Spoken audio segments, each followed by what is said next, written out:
so good now. I'm really I'm open. Well, thank you. We appreciate it. Thank you. Let's try to get through. Sounds good. Thank you again. Got you. So let's. You ready to get started? Yes, sir. I'm ready. All right. So I got my man Freddie Garrett, head coach, Helix High School. We are going into. Is this going into year 5 or going into year 6? Yep. No, we're actually going into 5. Okay, so we're going into year 5. Been there. Before that, you were an assistant, so you've been there for a total of 9 years. Yeah, I started out as the freshman coach, and then JV 4 years, and then varsity. Okay. For the remaining. I'd like to start the same way. So let me know. Talk to me about how you first kind of fell in love with the game. How you first got on this journey that found you coaching girls basketball at Helix. It started when I was young, man. I was always a football player. Didn't have time for other sports. I didn't actually get really introduced into basketball until I was 13. So I spent most of my summers playing football and everything. I had the athletic ability to actually play and know the sport, knew 21 backwards, but just never played.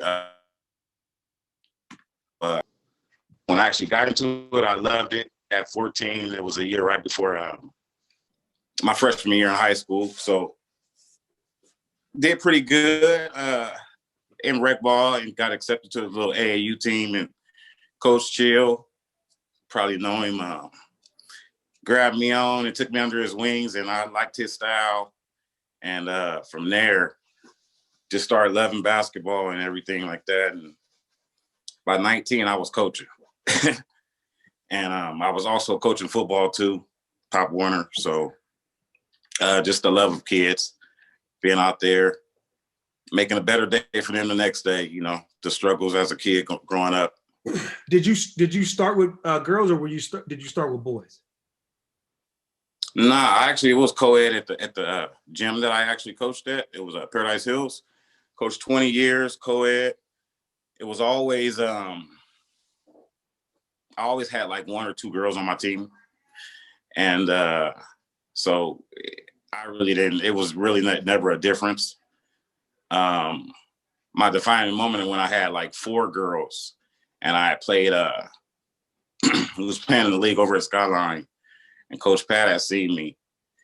And we had always played, he always had the girl side, I had the boy side. So when we played him and he seen how, the girls got better as the season went on. When he got his high school job, he was like, man, you coming along with me with my staff. So that's how that happened. And that's how I was introduced to high school. Did you know Coach Pat before that? Excuse me? Like, how did you know Coach Pat before that? I couldn't hear you on that. Hold on, I think I'm just from being around the gym, because he worked for Skyline Rec that we always played against and everything, and he coached girls a lot. So I think it was his last couple of years that he actually switched over to the boys side. So that's when that happened, and he's seeing how I was with the girls. Like, man, it doesn't make a difference, girls or boys. It's all basketball when it's the basics. So when you're first coaching, what kind of things are you? I mean, like I said, we all play, but what are kind of things that you're doing to like refine your coaching skills? Or you just piggybacking off? I mean, I know you said you had started working with Chill. I've heard that same story from Bracy, how he also got his coaching there. But is there anybody else or anything you were doing to try to refine your skills? Man, I think initially when I first got into coaching, beating Chill was like the biggest part. So I kind of like became a student of the game. You know what I'm saying? I mean, I never got too big for myself. I always wanted to learn something from the actual game, So I always fought a lot of coaches when it came down to it. I always tried to break down basketball for what it's worth and not just just having star players or whatever, and breaking it down to the X's and O's of basketball. So whatever, if you're the teacher in the classroom, you got to know what you're doing. You got to know what you're teaching. So I always thought being a teacher of the game and always trying to gather knowledge of the game was the best part about me being a coach. Curious about, like, at what point did it go from something you was just doing to something that, was really a big part of, your everyday life, how it is now, being as a high school coach? I want to say like my third year in with the boys, and when you start watching them grow from that 10 and all the way up to that 13-year age, and you see what kind of impact you're actually doing for the kids in the neighborhood and stuff like that, and always trying to be a good influence, a role model around it, and coaching in your neighborhood is the best part, you know what I'm saying? So you could always see these kids growing up. So I think that was the biggest part where, I didn't have any issues. And the love of coaching, I always aspired to be a teacher. I just couldn't, different things in my life, I couldn't finish school. So you could be a head coach.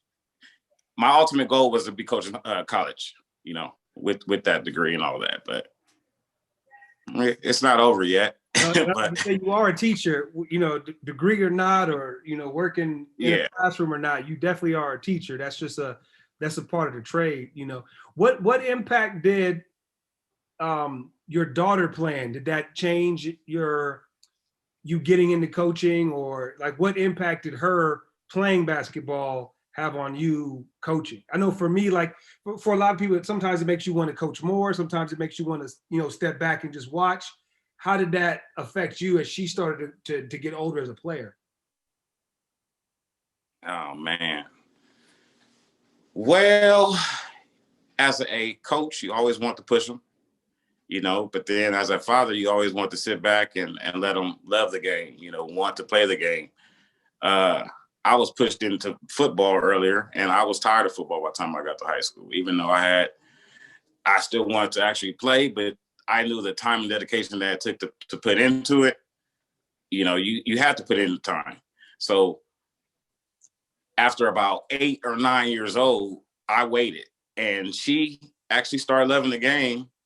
But then right before high school, when I got the high school job, I wanted to push, but that was that time where I had to step back. And, talking to other coaches with daughters and coaches with just other kids playing, I've seen the negative points of pushing them, and I've seen the positive parts, you know what I'm saying? I just didn't want to be that parent to push them into the ground. And if you want to go work out, let's go work out. I'm not waking you up. How did your experience as a coach kind of play into that position or that mindset that you had in terms of pushing your daughter, in terms of, had you seen some experiences with other parents where maybe you thought, maybe I'm not going to take that approach, or I'm going to take this approach? Did that play a factor in how you kind of manage your daughter? Oh, yeah. I think being that rec coach and being around that age that, you can start, and then the age where you are close to being in high school, you see a lot and you hear a lot from the parents. Just like that kid that only practiced 2 days a week, if he has to be pushed to come to practice, that $35 that they paid to play participation, the parents could be mad about it, And, I didn't want to be one of those kids. Those parents, And I let my daughter guide her way into it. If it was to be done over again, I'll probably push a little harder, because knowing when she tore her ACL in her senior year, that's when she really started wanting it. That right there, it kind of pushed it all on me at that point, to me. You know what I'm saying? That injury, because if I would have been pushing her earlier, everything would have been strong. Your strength and conditioning, everything would have been all in line. But if you skip stages, bad things happen. And this is an interesting perspective, and I kind of would usually jump it all around. I want to stay here because I think a lot of people can learn, from different situations. Like, so when your daughter's a senior, she gets hurt. So my question for you is, how is the conversation when you have to have those tough conversations in terms of playing on the next level? If it's going to be something we're going to still pursue. I know your daughter, I know her personally, she's a very good student, so she had a lot of academic opportunities. That's a tough conversation for parents when it's like, okay, maybe we just have to focus on education. Maybe we need to pick a school, because a lot of times I know parents and kids will have opportunities to play at schools where they could play that might not meet their academic standards of Right. of high school academic careers they put together in this point. And I know that's a tough. Do we follow these academic opportunities, or do we keep pushing these hoop dreams? So kind of walk me through how that went through for her when she ultimately made the decision to not play anymore.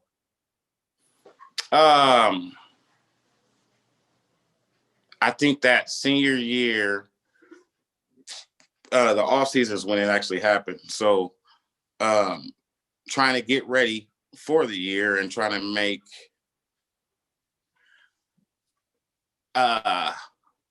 outcomes that the doctors wasn't even trying to tell her. She was trying to do the most. I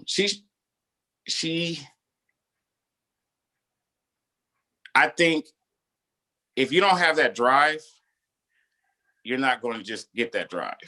So if you're set back too far, like if you're pulled too far down that water, you're not going to, you're going to do another way of swimming to survive instead of fighting to the top where you once was. Mm-hmm. If you didn't have that drive when you were there. Mm-hmm. So, and with me, I had two Achilles injuries when I was 22 on the football field, and one when I was playing basketball when I was 27. So I knew what it took to get back to where you need to.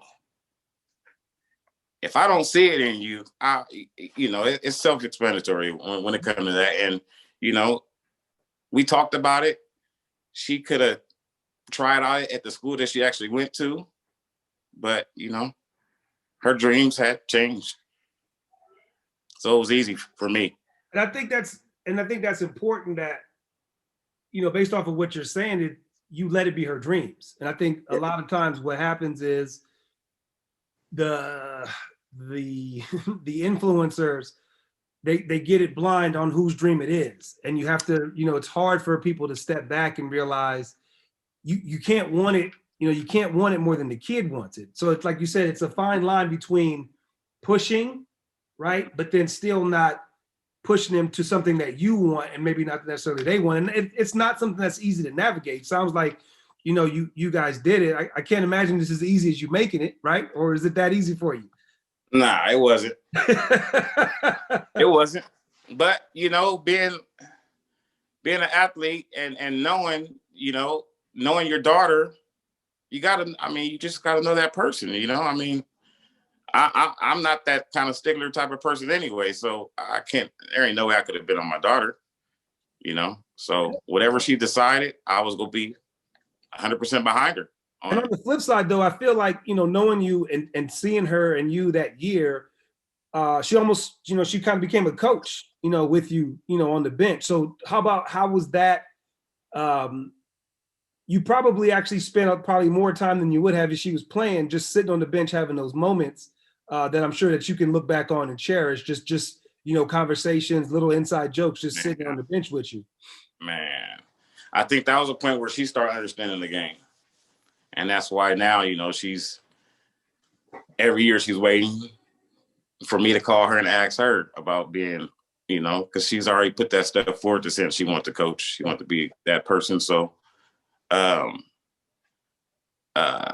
think at that time when she was hurt, she looked at the game in a different way, and then understood a lot of the stuff that I go through on an everyday basis. Every day. I mean, not as just a player. Yeah, You know, it's you can really see them getting that. That's why I tell players when they get hurt, you know, take advantage of your ability to look at the game from a different perspective. And a lot of times they'll say, yeah, I see it. It's different when you're on the bench, you know you're not going to play, and you're seeing what the coach is saying. You're seeing how the players are responding to what the coach is saying, and it does give them that different perspective on the game that they probably didn't have before. It sounds like that's what she's saying she had. Yeah. Yeah. And it was, I mean, it was great because my staff been up and down since I started. You know, there's been some changes here and there. So, you know, with your daughter calling you, you know, we're talking about recapping the game, we're on the way home, you know, and not, you know, totally biased about what she did or you not getting on her first, you know, just talking about the actual game. We both were there watching it. Yeah. She's, you know, so if anything, that has definitely brought us closer. And then, you know, that right there was a substitution of her missing as my first year as a varsity coach. You know, that I think that was the worst of the worst when it came down to it, becoming my first year and then losing her. And it was a part of the team that could have, you know, we could have did something that year because they were all seniors. So big part. So did you it seemed like when I first met you, you were doing the JV thing. And you know, a lot of times people will have big aspirations of, you know, looking at the next job or, you know, have big dreams of being a head coach. Now, from my perspective, you seem pretty content in your role. Was it something that you were looking to be a head coach? Were you good where you were? Kind of, where was your mindset in terms of maybe aspirations when you were in that assistant and JV role? I think I was pretty good where I was at. Because I know there's a lot of responsibilities that came along with it, being an HC, and being thrown into it, like during the off season when all that stuff happened, the tragedy happened. So,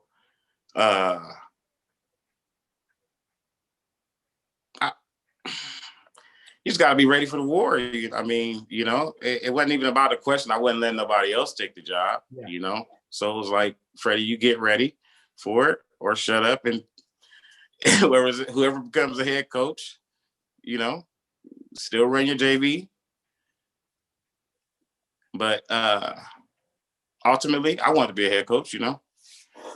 It probably would have happened in the next couple of years. You know, I was getting offers in between there, but I just didn't feel that way, you know, of making that step yet, because I knew that was going to be a big part of your life. I mean, you know, it's not just time now. It's yeah, it's a bit more than just time. It's actually really refreshing that you say that, because I know a lot of people don't realize, even if they do realize, they're not going to admit that maybe I'm not ready. You know what I mean? Maybe I'm good where I'm at. Maybe I don't have the experience. So I think for you to be honest about that, you know, it says a lot. And let's get into it. I don't think there's not too many people who have come into a head coaching position the way you did. Nobody wants to get a job the way you got one. So, you know, kind of walk me through it when, you know, actually, I don't even remember that much. Was Coach Pat sick, or kind of how was it with you in terms of everything leading up to his untimely, you know, passing, and then you ultimately being the head coach? It really wasn't a time where he was really sick that we knew about it. It was like the last when we start finding out about it. It was the off season. I want to say it was sometime in August or something like that. And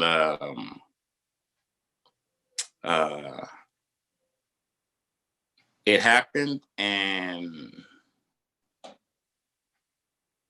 I think I called out to all the girls or whatever throughout the program or whatever, and I, you know, tried to rally everybody up. and just to get them together for the things that was ahead, the ceremony and stuff like that. And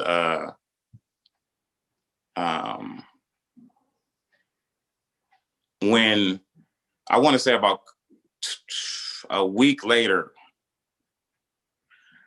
a week after the passing of it, the staff, I actually called the AD and I was wondering what was going on or whatever, because we had just been talking about the girls and everything. So I was wondering what was going on with the actual job and going forward. And he had told me that he had a couple of candidates and stuff like that.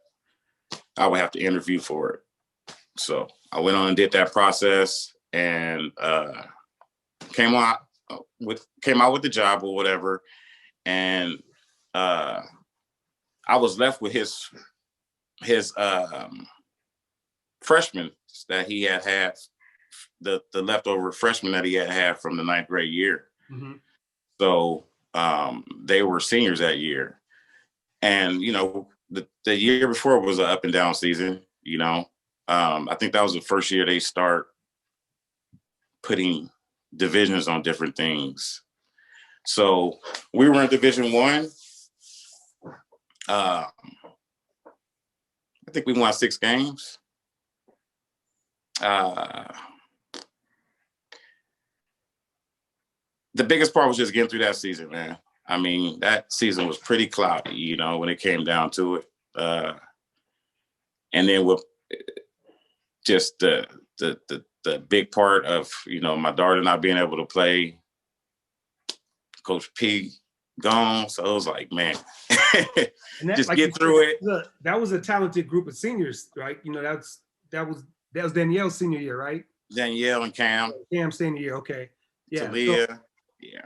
So what is your, I mean, I know you had to go through the process, but I'm pretty sure that you're feeling like it's going to be you. So what are you thinking in terms of, like, what's the first time you addressed the team? How was that after Coach passed? It went pretty well, man. The girls, I waited a couple of weeks after, I actually got the job, and talked with the parents, and everybody welcomed me with open hands. When it came to the on court stuff, I really couldn't coach how I wanted to at that point, because it's your first year in, and you got a bunch of seniors that's pretty much stuck in their own little way. So it's like trying to fight the tension on that side. But how did you manage that? Because that's not easy.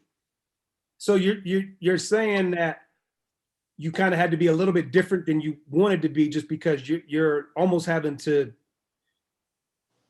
deal with, I mean, they're still children, but at the end of the day, they got strong personalities, they got strong. Yeah, so yeah. You're still trying to manage these girls that, nothing against you, but you're not Coach Pat, right? That's what you're trying to manage. Yeah, that's it. And that was the hardest part with trying to learn, because I had, if you take the rec stuff, I had went from 8 to 14. If you take the years prior to Coach Pat passing, I had took from 16 down. Now you taking this varsity team with the varsity girls attitudes from 16 to 18 now. So this is a learning process. Yeah, they gave me much respect when I was a head coach. I mean, when I was an assistant coach for Coach Pat. I think I only had issues with maybe one player. I think Bree Shepard, she came in and, we straightened each other up maybe that first practice. And after that, no issues. So the respect was there. Mm-hmm. So after he left, everybody knew it was like, oh, Coach Freddie has to get this job. Mm-hmm. It was more like that. Like, okay, it's all right, Coach Pat is gone, but Coach Freddie's here. We're not too far off. We're not going to skip too much of a beat. So. And that with that group, again, you guys are, it's already, it's a tough league. I know Mount Miguel was really, really good that year. Did you have to, I'm not trying to say, expectations, were you feeling like you had to change your expectations for what the team did? Or like, I know that's got to be pressure because it goes past just the X's and O's of trying to win games. You're really playing a counselor. You're really playing, psychologist. So how did you do in terms of managing the emotional part and still trying to, win basketball games? I think I did pretty well on that. I think I give myself an A+ with that, because I put that first. That's why I'm saying that first year I really can't say I coached. It was like a blur because I was doing so many other things. So I think I did pretty well on that set. On the coaching set, like I said, I did what I could with the actual team that we were playing with, and the situation had, like I said, they were seniors, and they were coached by a certain way all the way up to their senior year. So, you really couldn't change too much, but they knew I didn't like losing, and if anybody who I coach, if they know that, that's like one of the main things, I can't stand losing, everything else is kind of secondary to me. And I don't care if we're missing half our team, and if it happens like that, because you are going to lose, you go out competing. Mm-hmm. That's all I preached. The dynamics between, knowing you and the little bit of time I knew Coach, is the good thing about an assistant head coach is you don't want to be too like-minded because you want to balance each other out in terms of complement each other styles-wise, right? But on the flip side, for you to slide over from that chair, your style is like you said, it's going to be way different than Coach Pat. So again, you guys complement each other as a head coach, assistant coach, but now your style has to be the main style. And is that being that you're probably a bit more subdued, a bit more even keeled than Coach was? How much of an adjustment do you feel like that was for the players? That was a big adjustment for that first week of practice. I pretty much showed them exactly what I was expecting on a daily basis when they step in the gym, and this is what I do. Oh no. You good?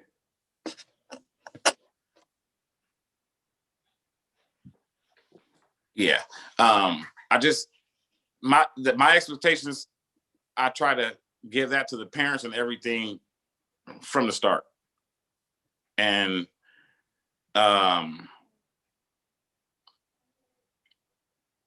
I pushed them more that year, mainly because it was our first year in the one. After we were supposed to be in one the year before, they held us back, and then they threw us in the one that year. So it was like first year, like, man, we have to play. We got to put everything else aside. I understand everything that went on this year. We had our ups and downs, but we have to show up and compete every time we lace our shoes up. We have to. And if we play through these bad times like this, there'll be a sunny side out of it. But if we just cry and shed tears through it, it'll always be cloudy. And talk about, I know I was just actually reading an article in an older article. It talked about the emotions behind that first home game. Your first home game, obviously the first home game for the program without Coach. What was that night like? I know they mentioned how quiet the gym was, and just kind of talk to me about how that evening was. Yeah, it was real. One to remember, man. I mean, it was just so much. It was like you already knew you was gonna have the last emotions to let go. and with the girls and the staff and everybody to celebrate his living for the last time, and we tried to do our best. I know we got the win, I think, that night, but I think that first day of with the girls in that gym without coach, and I just brought them all in just for like a recreational day, just come in. Ain't no practice, just come in, talk, do whatever you want today, But man, that was tough, man, And me and Coach Patton always see eye to eye, but that was the best thing about the bad cop and good cop, because I always used to tell him, we'll never miss nothing if you the good and I'm the bad. Exactly. Or if you the bad and I'm the good, we'll never miss nothing. Everything in between, everything that's on the bench, then while you over here, we'll never miss anything, I got your back, you know what I'm saying? So I think seeing Coach Pat go through what he had to do with a lot of the parents also strengthened my coaching abilities, and not even the coaching part, the off court stuff. I know it had to be something that you were looking forward in terms of, the excitement of having your first head coaching job, but I'm assuming that you're looking forward to the start of the next season, a full off season. It's your program. Obviously, coach is never going to be forgotten, but it's kind of, turning the page. So kind of walk me through that off season going into year 2 for you, and how different it was, without the stress and the pressure of everything from the previous year. That next year was like a breath of fresh air, mainly because it was the girls that I had on the JV team. So I had, I want to say 8 graduated that year with my first year, and I want to say 9 or 7. Yeah, 9 graduated my that next year. So already knowing these girls and the personality and everything, we had a pretty good year. It was way more, I felt way more comfortable actually starting the season, having that off season. But this is when our gym issues start to happen. So it was like short-lived, but we fought through it. Those girls, I knew that they were all dedicated, because they learned how to win, came up through the program, That's what the best part about these years have been. These girls have been starting at our freshman program, playing at sophomore and juniors play, either varsity or that JV level. So they actually go through it, grow up knowing all the little girls, knowing all the little pains you have as freshmen coming in, making the girls feel comfortable. So that year was easy. That year, I think that was my best year, considering, this last season and that season was my best years, I would say, when it came down to the buying into what I was trying to.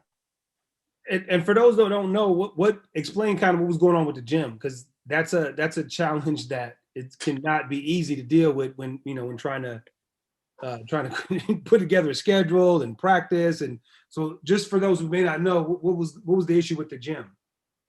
Well, we had issues with the roofing, so that prevented us from finishing out that season.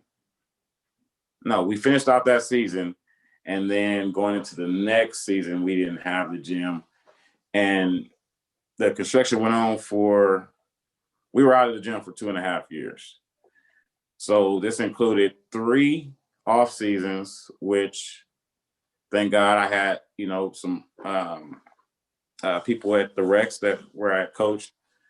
They let us use the gym. We were outside everywhere. We coached Carey, we're at Hoover.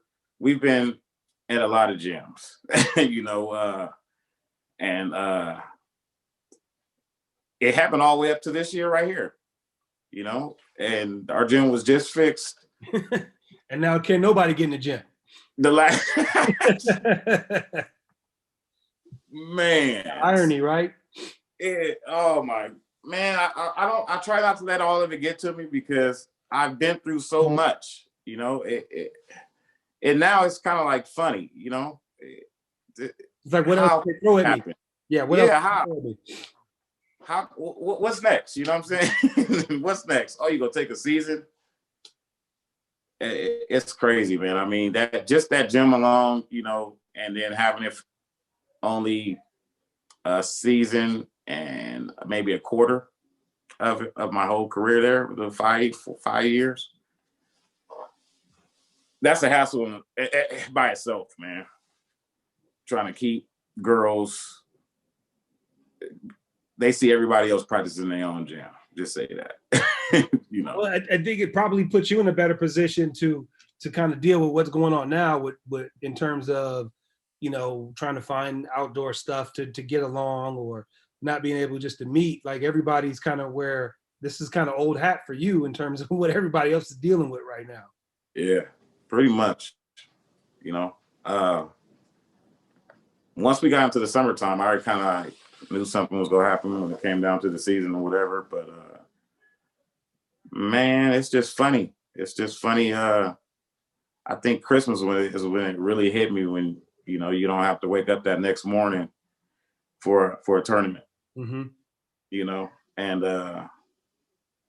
not saying I don't love the vacations, because I haven't had a January or February or anything like that since I was 19 years old. So this right here has just, you know, been very refreshing. But on the other hand, I hate not being on that court. You know, I hate that I have 8 seniors right now that is about to graduate, and I have no control over nothing. You know, the thing I fought with more at Helix, well, Coach Pat fought with it too. I seen it, this program. It's getting the girls in that's actually ballers or whatever. So if you put a lot into showing a student or athlete the 1, 2, 3s and ABCs, you know, it's hard, you know, to keep them going. And then there's stoppage here, there's stoppage here. There are so many restraints, you know. We played we played 2 games last year in our gym. One was a playoff game. We was very excited but me, in the back of my head, we haven't even practiced in this gym. Mm-hmm. We didn't even get to do our walkthrough. We didn't even get to go through the walkthrough the night before in our gym to practice, because it was being worked on. So, man, everybody's gym been our home, you know, playing our tough schedule, because I haven't scheduled anything easier, you know. We just visitors everywhere. Mm-hmm. And then that last, you know, our division's pretty tough. So playing them twice at home, that last 2 months of the season was rough in itself, you know, 6 weeks. And you're talking about Foothills, right? No, I'm talking about you got Mama Gail, I got you. The league. Yeah. The league games. Yeah. So you know. Talk about you touched on a little bit on the challenges of getting kids, and I don't know that a lot of people realize that it's a charter school, but there's a bit of a hierarchy in terms of who gets in and kind of how they prioritize who gets in, being that the school is very much a football powerhouse on a national scale. So how, for those who may not know, how does that impact of the limited amount of kids that get in? How does that impact the girls basketball program? And don't get yourself fired. Be careful. Let me choose my words around this. So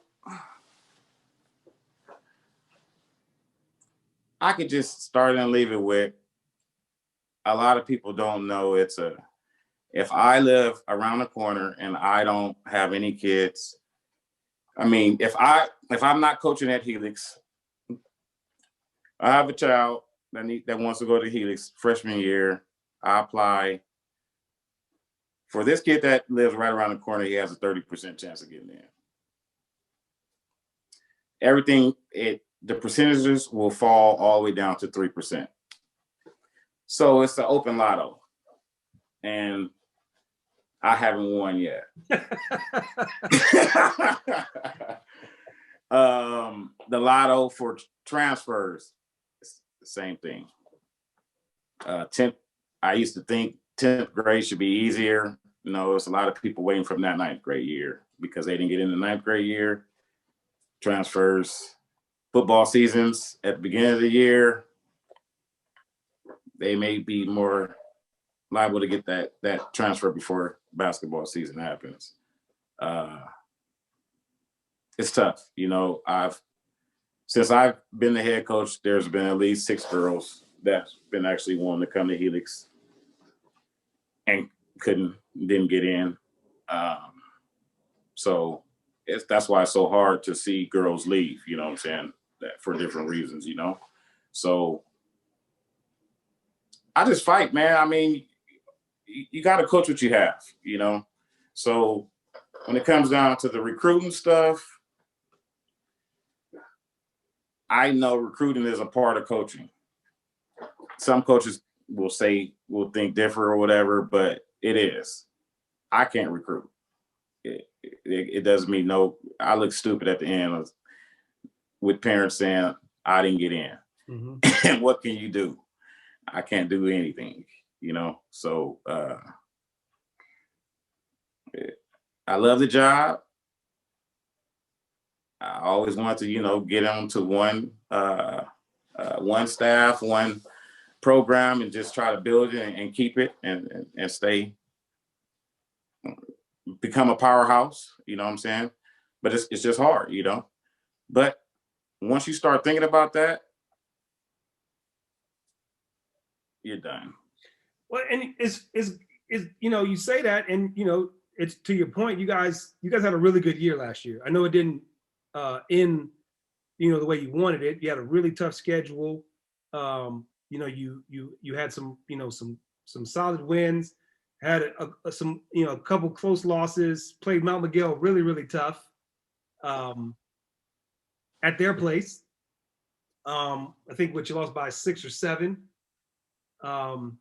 Headed into the playoffs, and then you get that first playoff win, and then you at the Boys and Girls Club, and then you meet up with your a good buddy when you face Madison. So I got to know what's the lead up like, getting ready to play Madison, real good friend, more like a brother to you, and Coach Milton.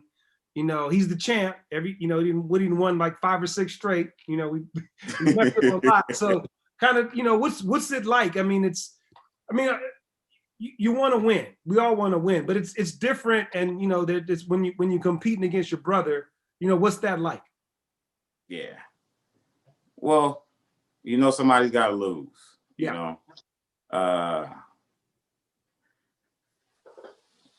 I think once we found out we was playing them, it was all, we had already seen each other earlier that year. And every other year, it seemed like we've been going back and forth. They win, we win, they win, we go back and forth. So, man, it was all about who showed up that day, It didn't matter what gym it was at or anything like that. It didn't have anything to do with it. It was just about the girls showing up and playing. I don't think that the coaching had too much to do with it. Going into the year, our teams was like evenly matched. They had just hit a nice streak. Yeah, they didn't start off that hot either. They got rolling. That's what I'm saying. Yeah, they had hit a nice streak, and we had just stumbled through league. And that is, that's a killer when you got that role. I mean, when your team got that chemistry and you guys was rolling right before the playoffs. We didn't have that. And that was the only issue that made me kind of skeptical when it came down to the playoffs and us one game then going home. Yeah, I think that was the main part. you mentioned, having 8 seniors, which, like you said, is really tough because it's just so frustrating not knowing. I know for me, it's almost like a helpless feeling in terms of what you can do for them. How are you managing that? Like, what kind of communications are you having them? Is there anything you're doing to try to, I don't know, see in terms of what they're doing in terms of next year? Like, kind of what role are you playing for those? I mean, obviously, we hope we play. Yeah. It's actually looking a lot more optimistic maybe than it was. But kind of how are you managing those girls who could potentially be done without having dribbled the ball this year? Yeah. Well, the best thing about Helix, we never had to worry really about the girls academically. So they are always like scholars. So I want to say 5 of the 8 will be going to a 4-year.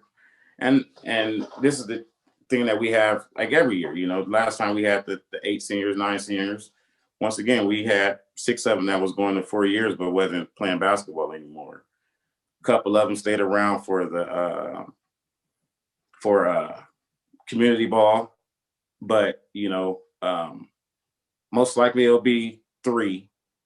I talked to all of them to see exactly where their head is at and exactly what kind of decisions they want to make. This was back in November though, because once you started applying for all these colleges back then, so you have to see exactly where their head is, and the ones that do plan to play junior college ball, it's just going to be a more effort for me in the off season this year, so they could be back to where they need to be to play on that level. And I told them that the gym is always going to be open when we get back in it. It's just new, man. Stuff like this is just it's new. So I can honestly say I'm not the best communicator when it comes down to this.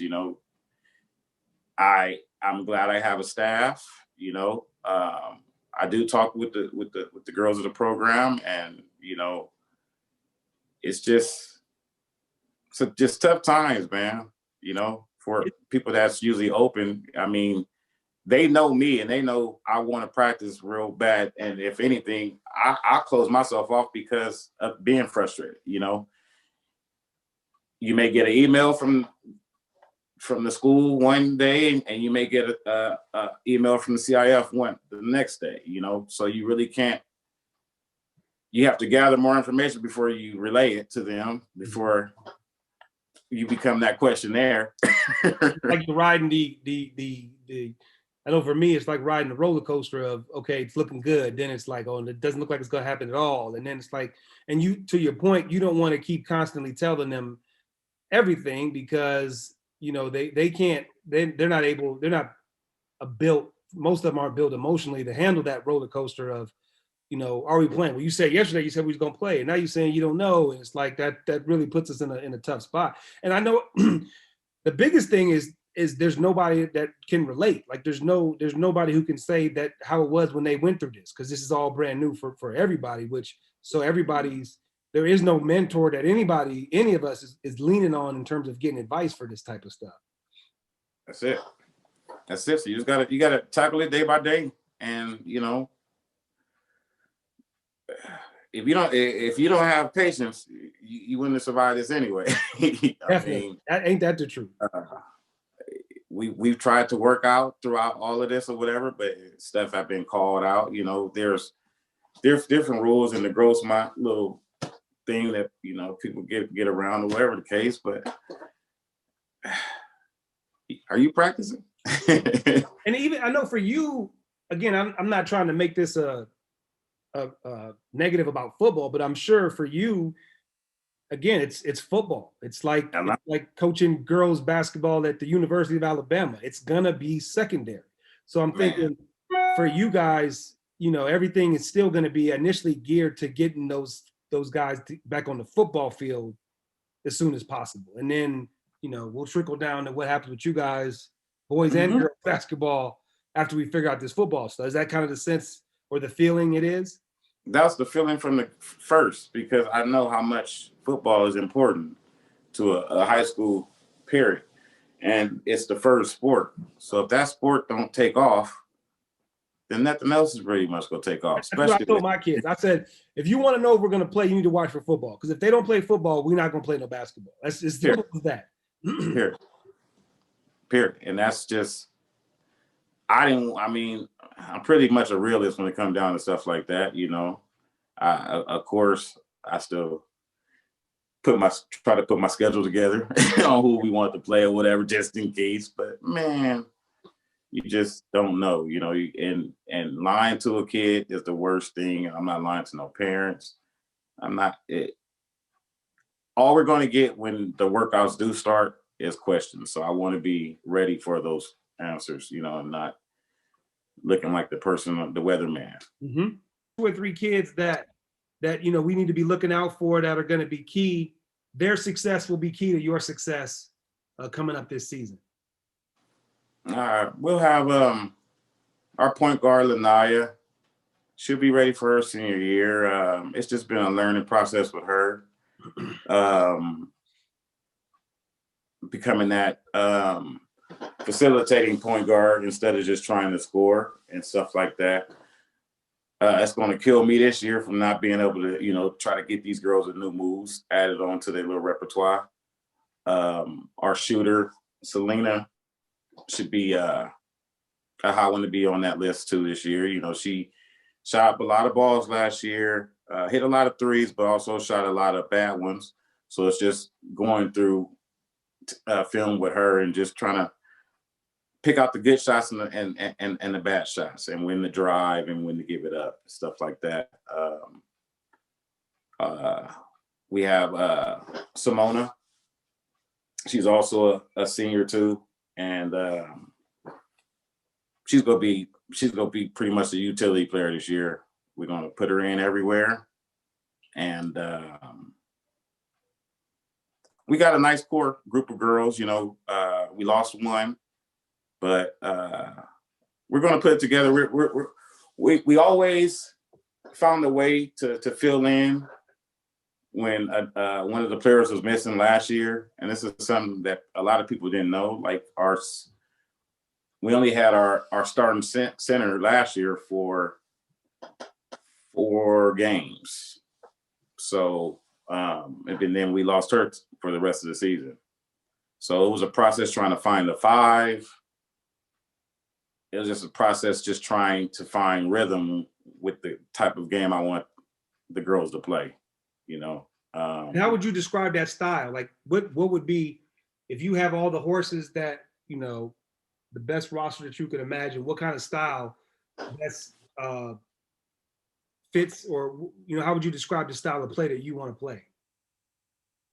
I want to be the type of team that could run at times and have a half court offense at times. Always defend. I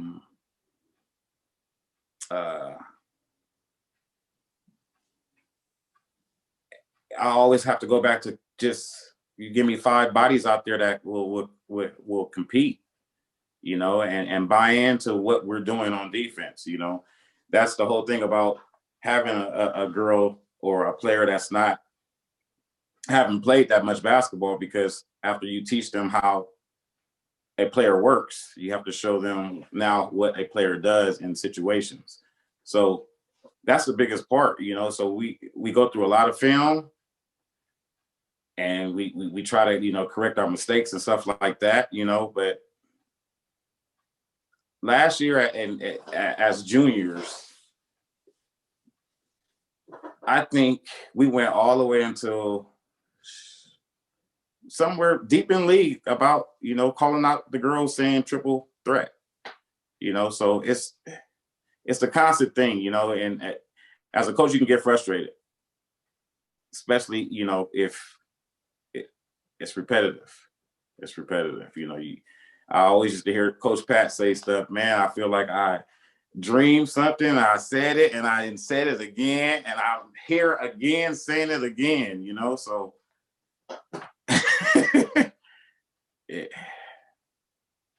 We all have it where you just feel like I know you've heard it, and it's funny because sometimes you'll like I was on the phone the night with a former player, and she was just saying things that we said and how it's the same thing that she's hearing in college, and it's like I tell my son with his daughter, I was like, just because they may not respond or may not do the action right away, they're listening, and Yep. you just have to keep drilling it down, and when they're ready to do it, even sometimes they hear you, but they want to do it when they want to do it. They want to do it at their own pace, and yeah, I know exactly what you're talking about. That's it.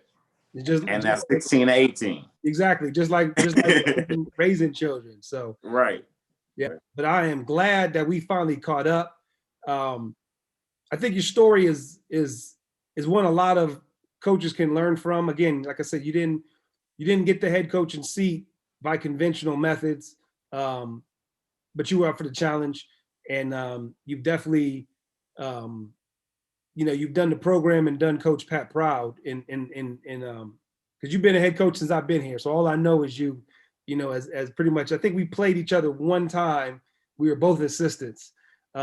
So for the most part, you've been doing the head coaching thing. And like I said, you're, one of my brothers in this game. And I love the camaraderie that we had. I tell you this a lot. Like I had coached in the Bay Area before I moved to San Diego, and there's nothing like the camaraderie amongst the coaches here. Even like sometimes with coaches that you may not think don't necessarily get along, but it's a fraternity here that, a lot of coaches know each other, talk to each other on a personal level. And I know I appreciate a long time.